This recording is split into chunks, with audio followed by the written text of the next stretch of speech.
L'afgano che ha preso a pugni l'anziana in via Flavia non si può arrestare, è un rifugiato con problemi psichici, il questore lo monitoriamo con le pattuglie. Incendio nella notte in un appartamento a San Canzian d'Isonzo, le fiamme scaturite dalla cucina si sono propagate subito al resto dell'alloggio, in ospedale l'inquilino. Turisti in massa per il ponte festivo e corsa dei bimbi in piazza, completamente paralizzato da mezzogiorno in poi il traffico su viale Miramare e Rive. Migranti al Silos, le opposizioni incalzano la giunta di piazza per una soluzione con un sopralluogo mirato all'ex mercato di via Flavio Gioia. 11 comitati di Trieste si fondono per dare più forza alle proprie battaglie. Sabato in Largo Barriera la manifestazione collettiva di protesta. Squalo bianco in Adriatico, ancora nessuna conferma dagli esperti, ma il video fa il giro del web. Un avvistamento in Dalmazia, l'altro più vicino a Salvore. 2000 baby runner hanno dato vita questa mattina alla Trieste Spring Young, la serie di corse per i più piccoli che anticipano la mezza maratona e la Family di questa domenica. Buonasera, buonasera e ben trovati a una nuova edizione del telegiornale di Tele4. Non si placa la preoccupazione dei cittadini della periferia est di Trieste dopo il caso dell'85enne presa a pugni da un passante afgano con problemi psichici. Questo il punto della situazione.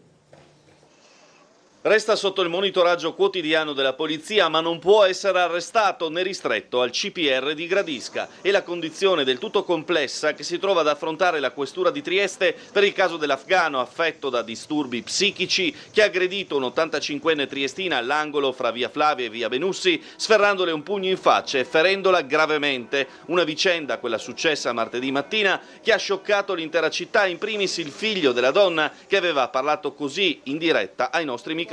Sono corso qui, era a terra, tutta sanguinata, per fortuna c'erano due persone veramente umane, ne ha dato una mano, abbiamo chiamato la Croce Rossa, lei purtroppo non ha visto nulla, perché era uno che faceva jogging col cappuccio in testa e gli è andato vicino, pensava che gli chiedeva qualcosa, non lo so, e invece gli ha sfiorato un pugno e l'ha buttata a terra. L'aggressore, che non ha precedenti penali in Italia e non ha agito con l'intento di una rapina, è stato trattenuto fino a tarda sera in questura, poi, viste le sue condizioni di disagio psichico, è stato ricoverato all'ospedale di Cattinara. Si tratta di una persona soggetta a protezione internazionale, dunque da un punto di vista legislativo non può essere ristretto in un centro di protezione internazionale e, contemporaneamente, i problemi di salute mentale condizionano comunque qualsiasi altro provvedimento. L'uomo, dunque, ospite in un appartamento della rete di accoglienza diffusa a Trieste, viene monitorato giornalmente dalle forze di polizia per evitare il ripetersi di episodi analoghi. Resta evidente però come in questo caso la complessità della situazione normativa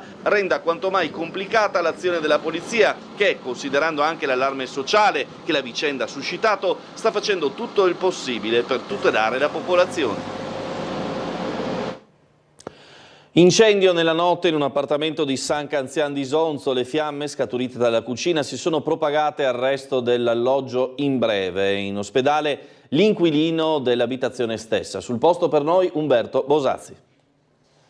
Poco prima delle 23 di ieri sera un incendio è scoppiato in un appartamento di una palazzina in via Carducci a Begliano, una frazione di San Canzian d'Isonzo. Sono intervenuti i vigili del fuoco del comando di Gorizia con l'autobotte del distaccamento di Monfalcone, supportati da un ulteriore autobotte proveniente da Gorizia, nonché dal funzionario di guardia dalla sede centrale di Gorizia.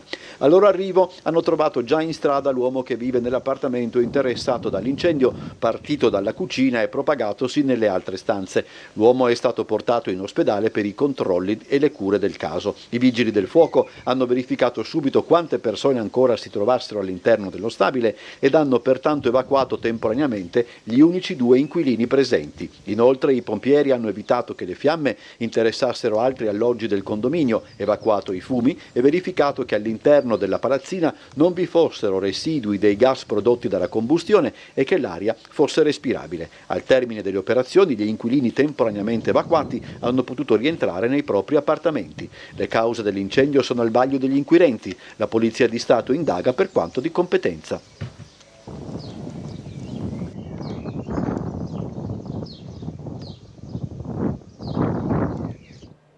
Maxi ingorgo su viale Miramare e le rive di Trieste a partire da mezzogiorno per la concomitanza tra il ponte festivo con un afflusso importantissimo di turisti in arrivo a Trieste e le manifestazioni podistiche in Piazza dell'Unità.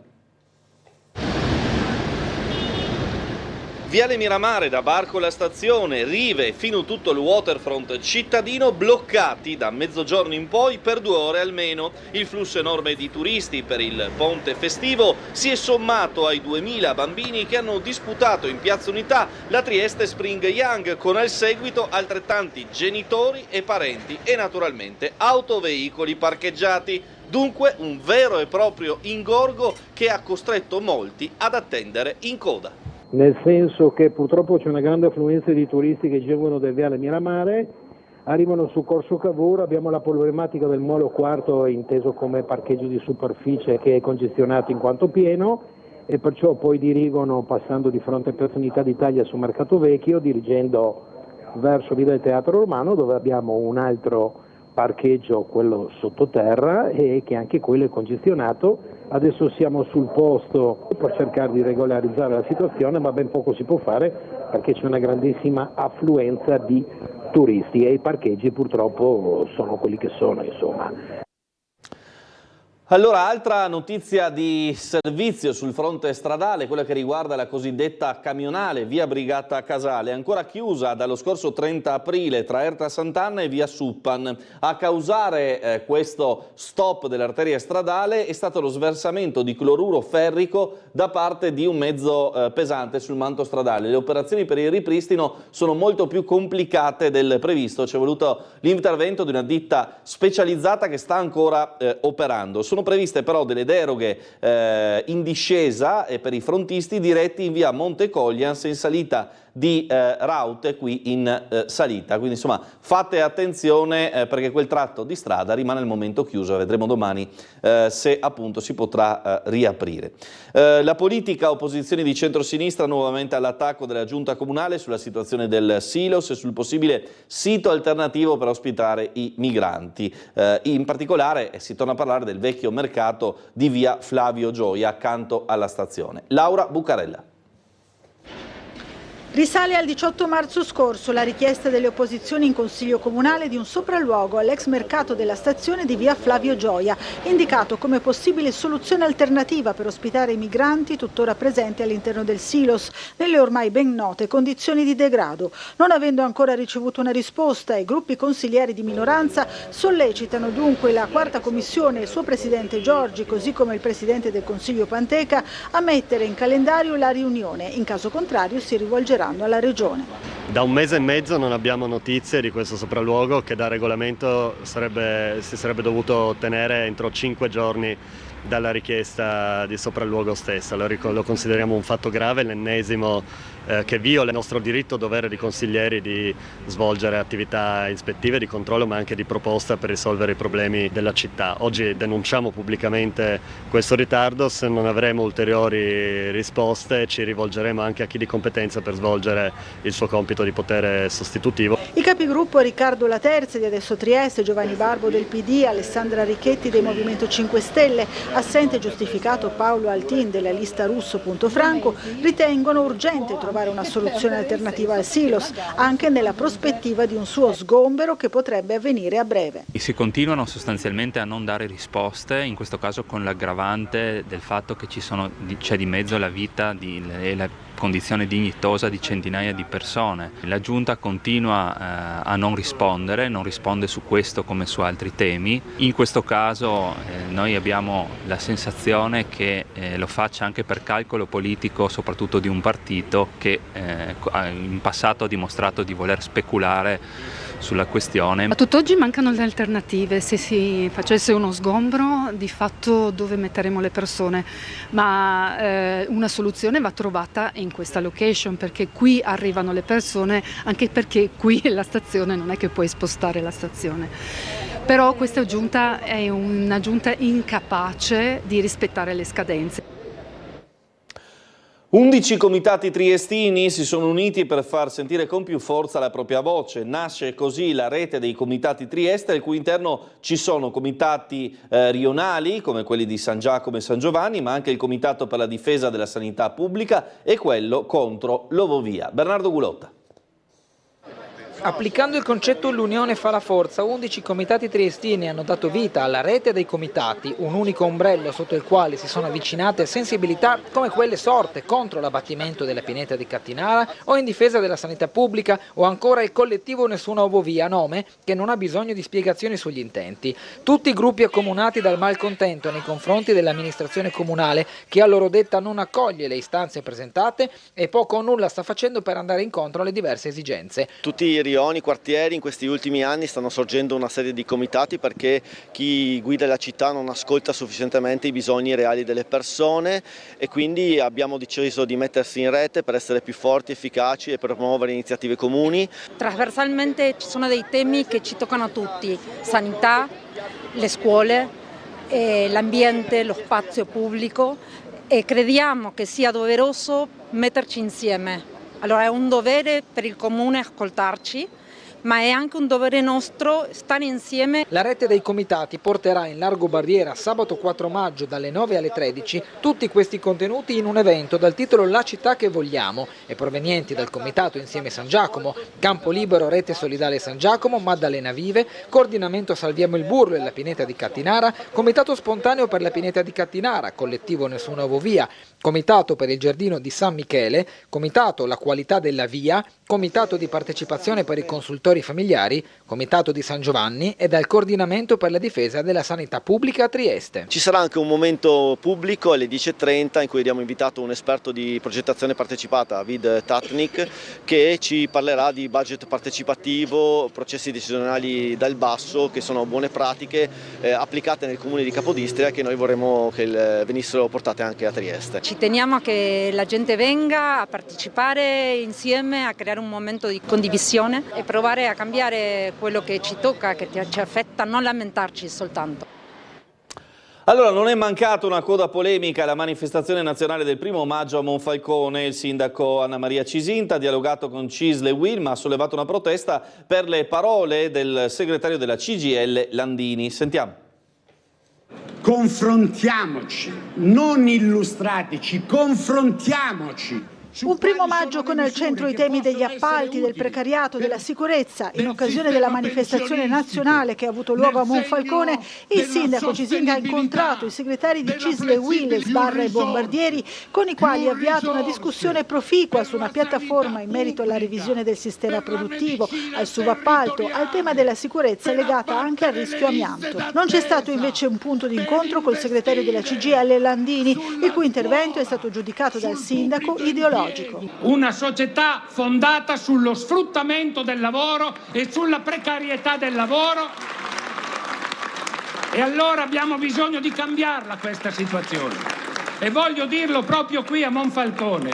Ho raccontato della difficile situazione che qui viviamo, ed è questo l'appunto che io faccio al segretario federale della CGIL, che con un po' di arroganza così ha pensato di saperne più di noi monfalconesi. Non ha chiesto al sindaco eletto democraticamente al primo turno con il 73% dei voti: sindaco, ma come la vedi? No, quando è arrivato è andato a parlare con la comunità bengalese. Ha fatto bene a parlare con la comunità. Io ho parlato 8 volte in questi anni invitandoli a ragionare su un progetto di collaborazione che non è stato poi approvato dalle stesse comunità, ma avrebbe forse dovuto, prima di lanciare accuse, di seminare violenza, pensare che il sindaco, ad esempio, è figlio di un operaio morto di amianto, che qui ancora si muore di amianto, che il lavoro per noi è importantissimo.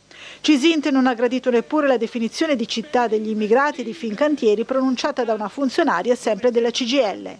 Noi siamo una città italiana, orgogliosamente italiana, e devo dire che non siamo proprio la città di Fincantieri, siamo la città con i cantieri. Per noi questo è molto importante. Abbiamo fatto un grande lavoro di diversificazione produttiva sulla nautica, sulla portualità, sui servizi e su quanto di altro, e non permettiamo a nessuno di offenderci in questo modo. Allora, questa sera torna l'appuntamento con Ring, Ferdinando Avarino e i suoi ospiti e il sondaggio. Eccolo qui, bonus 100 euro una tantum, mossa giusta. Il governo ha previsto un bonus di 100 euro una tantum nelle buste paga di 1 milione di famiglie con un reddito fino a 28.000 euro. Sarà erogato a gennaio 2025 e questo appunto è il sondaggio a cui potrete rispondere questa sera. I 2 numeri di telefono per il sì, lo 0422 16 26 691, il no 0422 16 26 690. In studio ci saranno come ospiti Alessandro Ciriani di Fratelli d'Italia, Franco Leonarduzzi del PD, Mauro Capozzella 5 Stelle, Maria Sandra Telesca Stati Uniti d'Europa, Alessandra Guerra Pace, Terra e Dignità, Emanuele Oian Alleanza Verdi Sinistra, Gianfranco Leonarduzzi di Leo Post. Proseguiamo con la politica, valorizzazione e difesa dei porti italiani ma anche supporto alle amministrazioni locali impegnate nei allestimento o nella prosecuzione dei cantieri con fondi PNRR. Abbiamo parlato di questi 2 temi chiave per il futuro dell'Italia e dell'Europa stessa con Sandra Savino, sottosegretaria al Ministero dell'Economia e delle Finanze. La valorizzazione dei porti italiani, il loro sviluppo e le politiche a livello internazionale per sostenere un sistema della logistica alle prese con la crisi di Suez e le conseguenti turbolenze di prezzi e mercati è uno fra i temi forti sul tavolo europeo, uno fra gli asset strategici non solo del bel paese ma dell'intero continente in un momento in cui le guerre in corso condizionano pesantemente l'economia mondiale. Un aspetto che secondo Sandra Savino, sottosegretario al Ministero dell'Economia e delle Finanze, va affrontato con questo approccio. Ma naturalmente l'Europa ha un ruolo molto importante in questo settore. Il ministro Salvini sta facendo naturalmente la sua opera anche rispetto alla gestione delle attività e della politica portuale. L'importante credo in questo campo e in questo momento specifico sia quello di rafforzare il Partito Popolare Europeo affinché ci possano essere delle decisioni univoche e forti rispetto alla gestione non solo dei porti ma per tutto ciò che riguarda l'economia del nostro Paese. L'altra grande partita per lo sviluppo dei territori è legata ai cantieri finanziati con il PNRR, che debbono mantenere i tempi previsti con un enorme lavoro burocratico e amministrativo da affrontare per le amministrazioni locali in tutta quella parte di back office determinante e complicata al tempo stesso. Ma diciamo non vedo grossi problemi rispetto al PNRR che in tutta Italia, perché la mia è un po' una visione complessiva degli enti locali, avendo io la finanza agli enti locali, quindi vedo che i comuni in modo particolare si sono dati molto da fare ed effettivamente hanno messo a terra tantissimi progetti.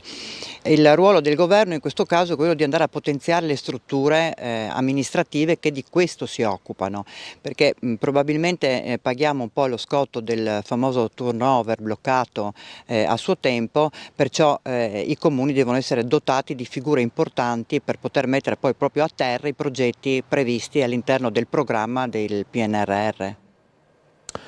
Allora, si sono svolti questa mattina al Duomo di Muggia i funerali di Massimo Santorelli. Il 56enne era una figura molto nota a Muggia per essere stato consigliere comunale di Forza Italia e aver guidato dal 2008, anno in cui subentrò a Elvio Ciacchi, al 2011 l'Associazione delle Compagnie del Carnevale di Muggia. Santorelli era noto anche a Trieste per aver lavorato molto sulla rivalutazione e riqualificazione del primo piano del mercato coperto di via Carducci. Nipote del sindaco di Trieste Roberto Di Piazza, Santorelli lascia 2 figli, Federico e Lorenzo. Vi diamo anche una notizia dell'ultima ora su Trieste. A causa di un guasto alle linee telefoniche, i centralini di radiotaxi funzionano a singhiozzo, non riuscendo a evadere tutte le richieste dei clienti che chiamano. Il problema perdurerà fino alla risoluzione, sino a domani mattina, dunque si avvisa Radiotaxi stessa di utilizzare l'applicazione, l'app che invece funziona regolarmente. Ci fermiamo un istante per la pubblicità, ci ritroviamo tra poco con altre notizie e servizi.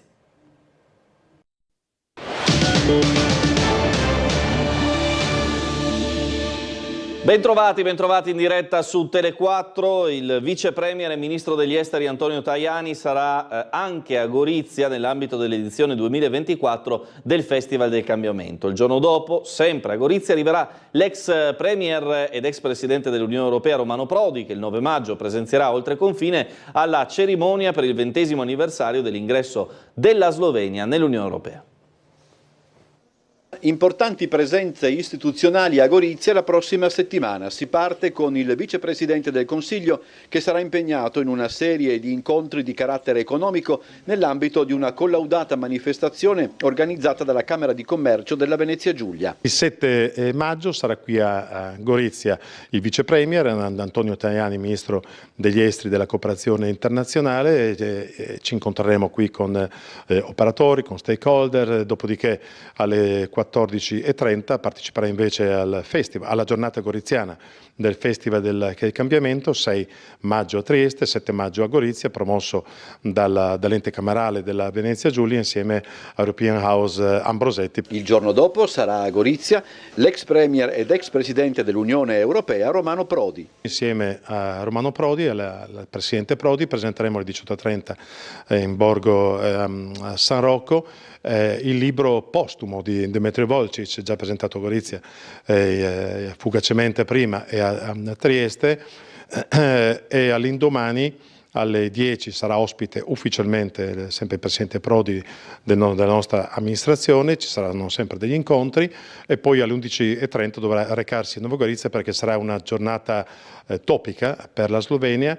Si ricordano, vengono celebrati, oltre che ricordati, i 20 anni di ingresso della Slovenia nell'Unione Europea.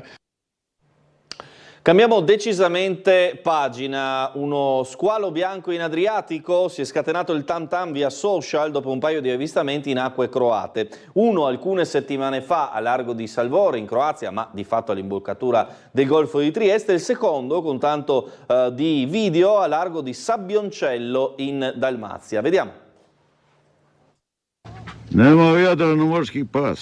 Nessun pesce cane in Adriatico, sostiene ironicamente l'autore del video, il proprietario di un ristorante della penisola di Sabbioncello, proprio di fronte all'isola di Curzola, paradiso delle vacanze estive in Dalmazia. La pinna, considerando anche solo la parte emersa, è di un animale certamente di grosse dimensioni. Un avvistamento che fa il paio con quello segnalato il 9 aprile a largo di Punta Salvore, sempre in Croazia, ma in questo caso proprio all'imboccatura del Golfo di Trieste. Segnalazioni entrambe che hanno fatto parlare nel tam tam via social di squalo bianco in Adriatico. In effetti, mettendo a confronto la pinna dello squalo avvistato in Dalmazia con quella del celebre Carcharodon carcharias, la somiglianza c'è tutta. Da qui a identificare con certezza la specie, però, anche secondo gli specialisti della International Union for the Conservation of Nature, ce ne vuole. Alcuni hanno ipotizzato che si tratti di uno squalo elefante totalmente innocuo, ma in questi casi a pelo d'acqua il gigante tende a far notare anche la pinna caudale, cioè la punta della coda, fatto che non si riscontra in questo avvistamento. Potrebbe anche trattarsi di una specie della stessa famiglia del bianco, il maco ad esempio, avvistato con certezza a Makarska, anche qui in Dalmazia, nel 2019.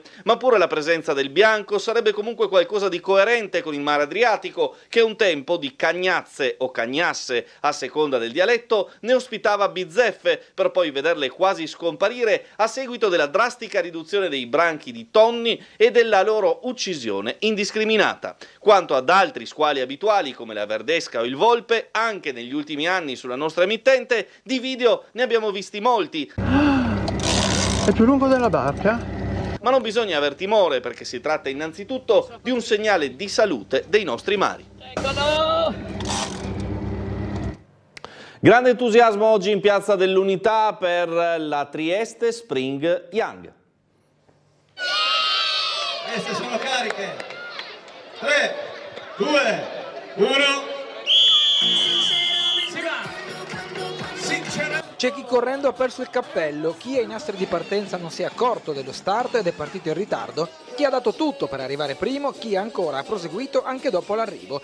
Per tutti però medaglie e merenda assicurati, così come gli applausi del numeroso pubblico, i video di genitori e nonni, un clima di festa che lasciava spazio solo a sorrisi e buon umore. La Trieste Spring Young 2024 ha anche ringraziato il cielo per essere stato clemente nella mattinata ludico-sportiva che ha riempito Piazza Unità con l'energia dei bimbi delle scuole, di maestre e maestri, dei genitori tantissimi posti lungo il perimetro del percorso ad immortalare i propri piccoli correre a ferro di cavallo da un versante all'altro della piazza. Tanta musica con l'intrattenimento dello staff di Gaia Eventi. E li vedo arrivare! Velocissimi! Eccoli che arrivano! Un applauso! È un'organizzazione accurata da parte delle tante persone che, chi più in vista, chi meno, hanno contribuito alla buona resa della mattinata. Per fortuna il tempo adesso tiene, infatti abbiamo fatto la foto col drone, con il tanto sole, è una gioia immensa di avere i bambini in piazza, siamo circa in 2000, quindi siamo molto contenti. Con la corsa degli alunni delle scuole ha preso il via il weekend della Trieste Spring Run, che domenica porterà su strada gli agonisti della mezza maratona. Partenza dal Castello di Duino e arrivo in Piazza Unità, e nello stesso tracciato anche la 21 km sui rollerblade.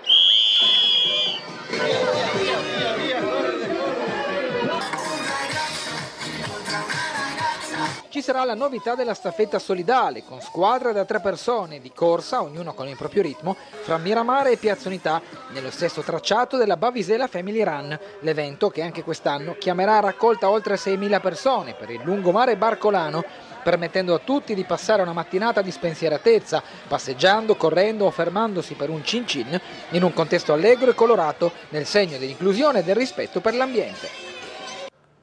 E allora torniamo in provincia di Gorizia, San Lorenzo Isontino, per il cambio di gestione di un punto vendita Despar Nord in via Tommaseo. La storia di un punto vendita è fatta anche, ma non solo, di cicli che si chiudono e che si aprono. Alessandro e Zita Flavus per oltre 50 anni si sono dedicati all'attività commerciale in più di un comune del Friuli Venezia Giulia e dopo 27 anni alla guida del punto vendita Despar Nord di San Lorenzo Isontino hanno deciso di lasciare e godersi la pensione. A loro subentra la società Gallo Rosso. Noi siamo stati capaci di trovare la giusta alternativa, riteniamo che chi subentra potrà fare bene altrettanto quanto hanno fatto Sandro e Zita in tutti questi anni. Il passaggio di testimone fra due realtà imprenditoriali che condividono il medesimo legame con il territorio e gli stessi valori di vicinanza e prossimità alla clientela per Despar Nord è stato tutto sommato semplice, anche perché l'esempio di Alessandro e Zita ha fatto scuola. Subentriamo in un punto vendita storico con cui ci siamo molto basati su quello che facevano Sandro e Zita in questo punto vendita, portando quello che facevano nei nostri punti vendita. Quindi